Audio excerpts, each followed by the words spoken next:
Vida e saúde na sua telinha a partir de agora. Tudo bem com você? Eu espero que sim. E olha, vem pra cá porque hoje é dia de conversar sobre vários aspectos da sua saúde. Você está preparado? Primeiro, a gente começa aqui trazendo um problema que pode afetar a sua visão, não só como você vê, mas como você se vê também. A gente vai trazer aqui o procedimento blefaroplastia. Já ouviu falar? É um problema na pálpebra que precisa, na verdade, é um procedimento para as pálpebras que podem estar atrapalhando aí como é que você está enxergando ou como é que você está se vendo no espelho também. Fica com a gente para entender tudo sobre esse assunto. Hoje também tem Claramente por aqui, Dr. César Vasconcelos vai trazer aqui os benefícios de vencer o orgulho para a saúde mental. Um assunto difícil, mas que a gente vai encarar de frente aqui no Vida e Saúde. Hoje também temos Boletim de Saúde com Flávia Souza, trazendo as novidades da ciência aqui no Vida e Saúde. E a receita, você acompanha comigo aqui como preparar essa deliciosa torta de abacaxi. Ó, receita perfeita para esse final de semana, não é não?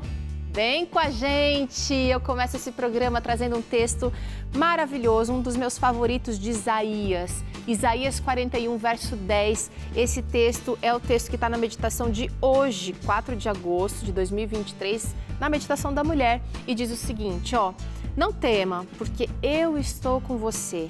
Não fique com medo, porque eu sou o seu Deus. Eu lhe dou forças. Sim, eu o ajudo. Sim, eu o seguro com a mão direita da minha justiça. Que bênção nós termos a segurança de um Deus que vai com a gente, um Deus que fortalece, um Deus que nos toma pela mão e passa conosco por qualquer situação que estejamos passando. Confia, faça uma oração, conversa com Ele, louve a Ele e você vai ter um dia muito melhor. Bora? Bora confiar? Vida e Saúde está só começando, fica aqui com a gente. Em alguns minutinhos eu tô de volta com tudo isso para você.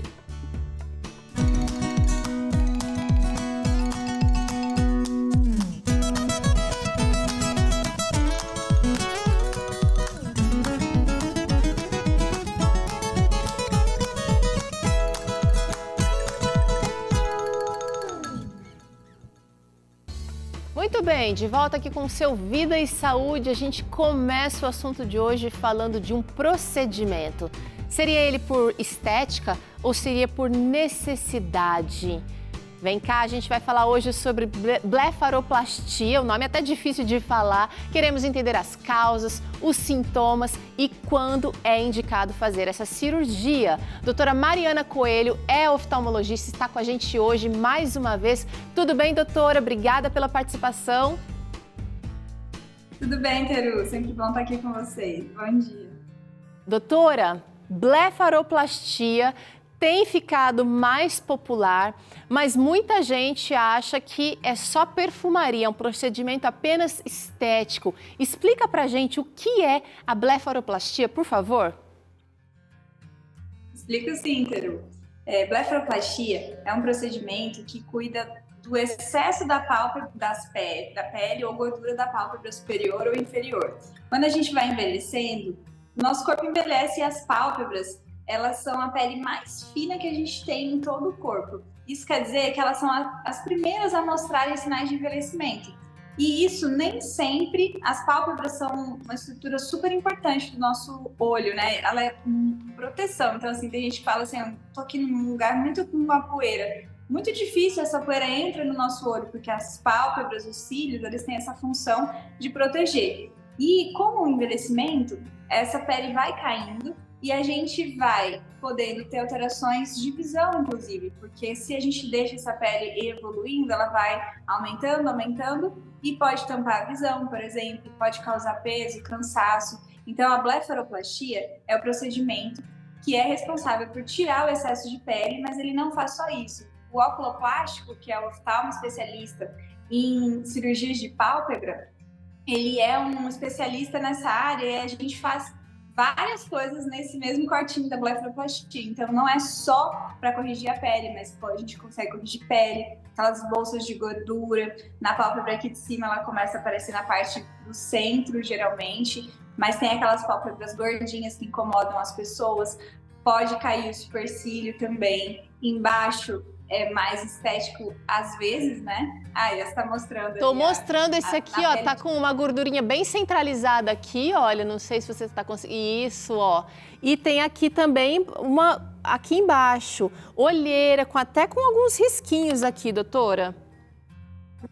É porque esses risquinhos, a pele vai envelhecendo, né? E a pálpebra, às vezes a pessoa tá com o rosto super bonito, mas a pálpebra já mostra sinais de envelhecimento por conta daquilo que eu expliquei. É uma pele muito fina. E por ser uma pele muito fina, quando a gente corrige, faz o cortezinho para a cirurgia, a gente tem uma cicatrização maravilhosa. Porque é justamente porque ela é fina, ela aparenta mais envelhecimento, mas ela também facilita a nossa cicatrização. Então, quando a gente cuida por 2 motivos, ou porque está incomodando esteticamente, ou porque a gente precisa corrigir algumas coisas. Às vezes, a nossa pálpebra, daí a gente está falando de doenças, né? Ela começa, até por pode pesar, né? Então, às vezes ela abre assim, ó. E a gente chama isso de equitrópia, por exemplo. É uma das coisas que o oculoplástico faz. Ele corrige essa região e aí a gente precisa fazer um procedimento que é parecido com a blefaroplastia e a gente puxa essa região para ela ficar perto. E isso é uma questão aí de doença mesmo, porque o olho fica ressecado, né? A gente precisa estar sempre fechando. Se alguma alteração na pálpebra não fecha, acontece esse problema. Tava pensando sobre isso, porque se cai esse ponto de ficar, o olho tá com uma área mais exposta agora ao ar, a temperatura, a umidade ou não, né? Então realmente é maior risco, né, doutora? Sim, porque se o nosso olho não está totalmente lubrificado, ele faz umas regiões, ele faz uns machucados. E esses machucados eles podem causar úlcera de córnea, que é um quadro grave, podendo até levar à cegueira quando a gente não consegue controlar esse tipo de doença. Então, esse caso aí realmente é um caso que precisa ser cuidado aí com mais rapidez. Agora, a gente mostrou aqui, doutora, olha, casos de uma pálpebra com mais pele. A gente mostrou aqui também, olha, só que assim, só embaixo, só em cima. A gente tem aqui uma com muito mais gordura e pele, então tá até com uns risquinhos aqui, deixa eu mostrar melhor, olha. Tá muito mais exagerado. E a gente tem aqui um caso inferior e superior de uma pálpebra que realmente tá, olha, encobrindo muito a visão. Então a gente vai falar agora, queria que você trouxesse pra gente os sintomas dessa pálpebra caída ou dessa pálpebra que vai precisar de um procedimento, de um cuidado, de uma atenção. Primeiro sintoma aqui que eu quero trazer é sensação de olhos cansados. É uma sensação real para o paciente ou é uma sensação só para quem olha para a pessoa? Porque parece que ela está meio cansadinha, não dormiu direito. Não, é uma sensação real do paciente, Teru. A nossa pálpebra, ela pesa. Então, aumenta a pele e a gente começa a ter dificuldade de levantar. Então, a gente pode até fazer uma pitose, que a gente fala, uma queda da própria pálpebra. Uma coisa é o excesso de pálpebra, a gente chama de dermatocálase, que é a queda da pele. Mas outra coisa é a pálpebra que cai. A gente vai comentar sobre isso também hoje no programa, que a gente chama de pitose. Daí também é uma doença. Só que o excesso de pele aí que você está vendo, por exemplo, ele faz a pálpebra cair. Então, ele faz uma pitose funcional também. Ah, puxando até a sobrancelha um pouquinho para baixo, né, doutora? Isso, da sobrancelha eu até gosto de explicar, porque é realmente assim, se a gente não cuida da pele no momento certo, a gente faz assim, ó, enruga a testa e usa esse músculo que chama músculo frontal. Esse músculo, quando a gente usa muito, ele fadiga, ele cai. E aí, ó, faz assim, o tempo cai.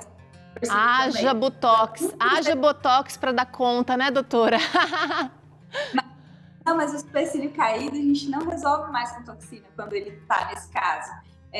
Pelo contrário, às vezes a toxina, tem muito paciente que chega comigo, fez toxina e piorou um monte o excesso de pele.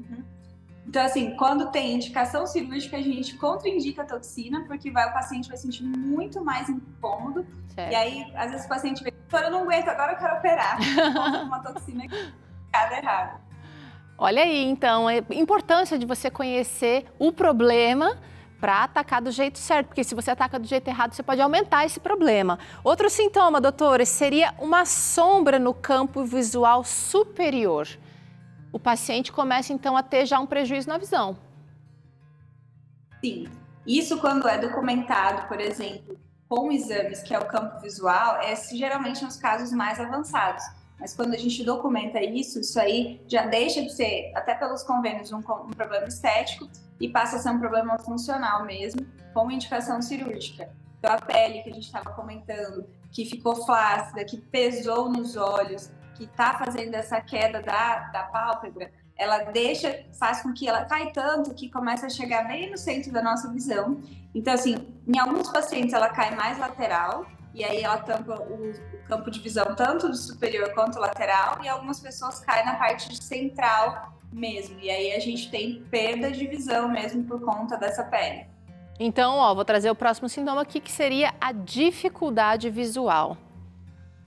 Além disso... Tem muito... Pode falar, doutora. E sofre até... Se a lateral, por exemplo, se a pele caiu, e lateral é um dos lugares que primeiro começa, se a lateral superior, né? Se ela cai, às vezes o paciente esbarra em algum lugar, se machuca, porque ele perdeu parte do campo de visão lateral. Tá. Então, essa pessoa, além desse cansaço, sensação do olho cansado, ela vai ter também uma sensação de peso nos olhos, porque como você disse, a pele pesa e aí se tem gordura, pesa mais também. Sim, na verdade as gorduras que a gente vai acumulando, na verdade não são porque o paciente engordou, isso é bom a gente explicar, elas são porque a gente tem uma estrutura ligamentar de músculo bem firme quando a gente é jovem, e ela faz com que esses coxinhos de gordura, a gente tem vários coxinhos de gordura em volta dos olhos. Por que motivo a gente tem? Porque isso é uma proteção feita por Deus para que a gente possa, que o nosso olhinho seja assim acolchoado, se bater um trauma, se fizer alguma coisa, não machucar. Então a gente tem essas bolsas de gordura. Só que elas estão escondidinhas quando a gente é jovem por esse sistema aí forte, músculo e ligamento que a gente fala. Daí de repente a gente vai envelhecendo e eles vão ficando frouxos e aí as bolsas vão ficando evidentes. E aí ela ajuda sim a pesar tanto a pele quanto as bolsas, e aí o olhinho vai ficando cada vez mais fechadinho e a gente está tendo cada vez fazendo força mesmo para abrir os olhos. Então, ela já entrou aqui nas causas, ela já mostrou que realmente o envelhecer acaba favorecendo essas pálpebras, atrapalhando a nossa visão aí. Vamos trazer outras causas aqui? Doenças neurológicas, doutora, também podem ser causa da pálpebra caída, certo? Sim, eu até estava explicando que essa aí é aquela parte que a gente chama de pitose, né? Pitose é uma coisa é a pele que cai, né? A dermatocálase, e a outra coisa é a pitose. A nossa pálpebra mesmo tá fechando o olho. Então é aquele olhinho que fica meio fechadinho de um lado e o outro aberto, ou os dois caídos, né? Então aí, dentro dessas causas de pitose mesmo, que é a doença que cai a pálpebra, as neurológicas são comuns. Essa semana mesmo atendi uma paciente que fazia 7 dias que tinha caído a pálpebra mesmo de um olho e o olhinho entortou. Então isso aí, no caso dela, provavelmente uma doença, às vezes um AVC, às vezes um tumor cerebral, por exemplo, que está atingindo os nervos lá dentro do olho, ele pode fazer com que esse nervo, que é responsável por elevar a nossa pálpebra, ele seja acometido. E aí a gente tem várias doenças neurológicas, né, que englobam. Tem uma principal que tem aí, numa das causas que a gente vai falar separado, mas esclerose múltipla, por exemplo, descompensação de diabetes e de hipertensão, por exemplo. O diabetes, ele gosta de machucar os nervos do nosso corpo como um todo, né? Então, essas são causas neurológicas onde a pálpebra cai por esse motivo. Interessantíssimo. São urgências. Exato. Temos que ficar de olho porque são problemas que precisam de ação rápida, tá, gente? Vamos olhar outra causa aqui, olha. A miastenia... fala você, doutora. É miastenia graves, que a gente costuma falar. O que é isso, doutora? Essa é a principal causa aí dentro das neurológicas de uma doença que faz pitose das pálpebras. E geralmente aí nesse caso, na maioria das vezes ela é bilateral, ela é nos dois olhos. Ela é uma doença que, como geralmente no nosso sistema imunológico, ele vai lá e ataca alguns receptores dentro desse sistema entre o nervo e o músculo, que faz a musculatura elevar, e aí fica com pouco neurotransmissor naquela placa neural que a gente fala. E aí a gente, inclusive, os remédios para isso são dar produtos que aumentam esse neurotransmissor, mas a gente faz a pálpebra cair. Então, e é engraçado que a gente tem até um teste no consultório, e quando a gente desconfia da miastenia gravis, a gente faz o teste do gelo, às vezes, coloca gelo e a pálpebra abre porque é uma resposta aí desse aumento desse neurotransmissor. Então, essa é uma doença bem comum, por isso a gente tinha falado dela ali dentro das causas neurológicas, mas ela entra nas causas aí neurológicas.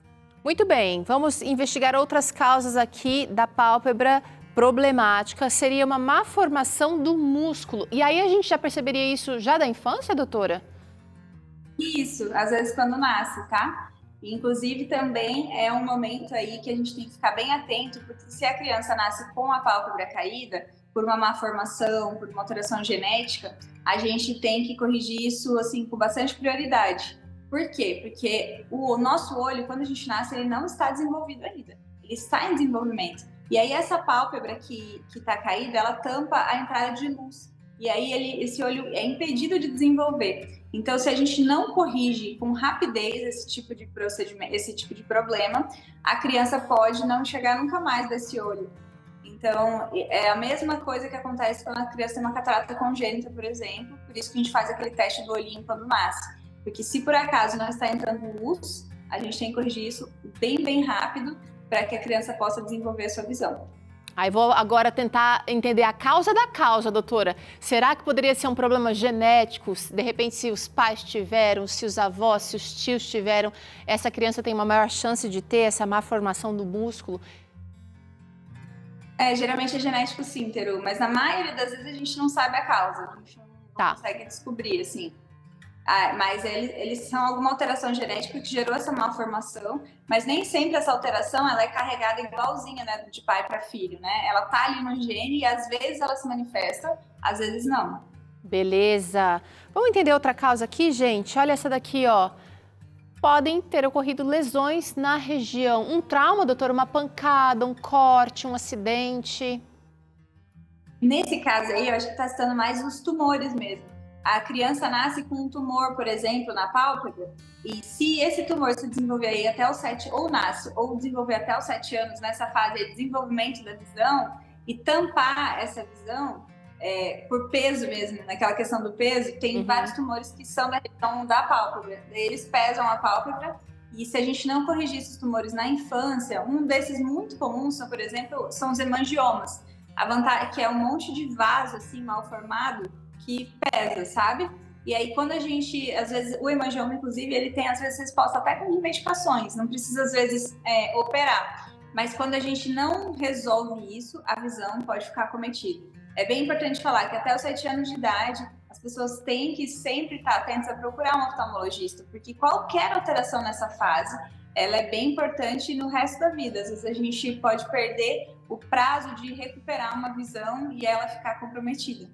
Interessante, né? A gente precisa ter atenção com o nosso corpo e nós como pais, nós como cuidadores, precisamos de uma atenção redobrada, porque além da nossa autoatenção aqui, a gente precisa ter atenção com o pequeno, com os outros que não vão ter uma referência ainda formada, porque a doutora falou, né? Nossa visão vai sendo amadurecida, formada. Agora, doutora, a gente viu sintomas, a gente viu causas, a gente viu aqui modelos dos problemas na pálpebra e ainda assim você talvez esteja com dúvidas sobre como essa pessoa está, de repente, sofrendo prejuízos por causa dessas pálpebras. Vamos mostrar agora na nossa tela como seria a visão de alguém que está com o problema. Embaixo, nesses dois casos, a gente tem uma visão boa, certo, doutora? Sim, a gente acabou colocando aí o formato do olho para ficar mais fácil de entender, mas ali embaixo seria uma visão normal. E em cima é a visão que a pálpebra comeu, um pedaço ali da quantidade de visão que a pessoa deveria ter, que a gente chama de alteração do campo de visão que a pessoa pode ter. A gente tem um determinado campo de visão, uma capacidade, né? Chega de uma região aqui lateral, a gente já não enxerga mais, então a gente tem daqui para cá, a gente enxerga. E a pálpebra ela pode tomar principalmente a parte superior da visão e causando aí deficiências, né? Em geral, nos casos mais avançados, quando a gente não corrige na época certa. A gente está percebendo então agora, só por esse exemplo aqui, que realmente fazer uma correção não seria apenas uma questão estética. Nada demais fazer por estética também, porque se é algo que te incomoda, é algo que que não está te deixando feliz e você pode fazer, vai e faça, mas a gente está trazendo aqui tudo que está envolvido no problema e para se usar esse procedimento. Doutora, a gente vai para o intervalo rapidinho, fica aqui comigo, você aí de casa fica também, porque a gente vai trazer aqui mais sobre esse assunto, sobre os benefícios do procedimento e também os ganhos. Além disso, você acompanha aqui mais um Claramente com o Dr. César falando sobre o orgulho e nós temos boletim de saúde e essa torta de abacaxi incrível para você. Tudo aqui no Vida e Saúde, a gente volta já.